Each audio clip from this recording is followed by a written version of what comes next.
আসসালামু আলাইকুম বন্ধুরা, সবাই কেমন আছেন? চলে আসলাম আজকে বিখ্যাত একটা রেসিপি নিয়ে। তো প্রথমে দেখতে পাচ্ছেন অনেকগুলো আলু আমি ছুলে নিয়েছি। আলু ছোলা শেষ। এই যে পেঁয়াজ দেখতে পাচ্ছেন, রসুন। আর এই যে দেখেন, সব থেকে আকর্ষণীয় জিনিস হলো ছোট মাছ।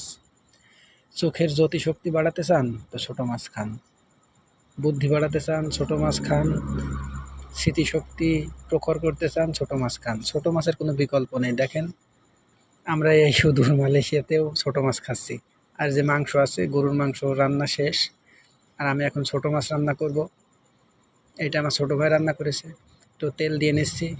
কড়া অলরেডি গরম হয়ে গেছে। তো তেল একটু বেশি দিয়ে ফেলেছে আসলে, আমার হাতের তেল দেওয়ার আবার।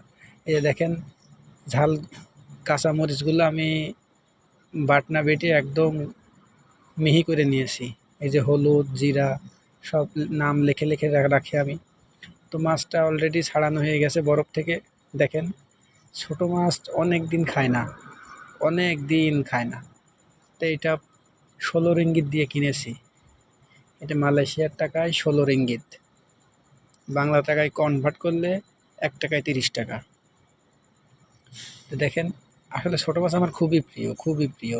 একদম ঝায়া মাছ, ঝায়া মাছ তো চিনলেন, ডাইন পোনা। একদম ছোট ছোট কাচকি মাছ।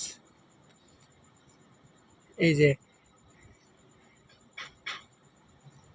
পেঁয়াজ দিয়ে, রসুন দিয়ে, মরিচ দিয়ে একসাথে মিক্সড করে নিলাম।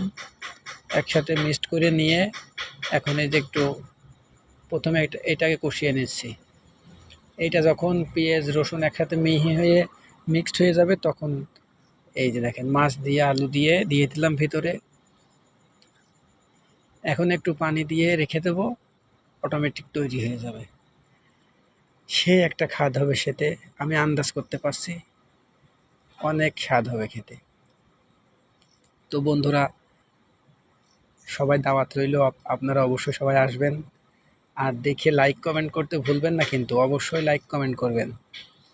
তো এই যে আমার বন্ধু আসছে আজকে, আপনারা সবাই জানেন হয়তো। আমার বন্ধু আসছে আমি জানি না, আমি বন্ধু আসলে আমি অবশ্যই অন্য কিছু আরও রান্না করতাম, কয়েকটা পদ। এখানে ডিম ভাজি আছে। আর আমি এই যে আলু দিয়ে যে ছোটো মাছ রান্না করছি, এই যে এটা আমার বন্ধু অনেক দূর থেকে এসেছে আমার কাছে দেখা করতে। একদম অসুস্থ হয়ে পড়েছে। তা আমি বললাম আমার কাছে আয়, কিছুদিন থেকে যা। তো বললো না, আমার কাজ আছে।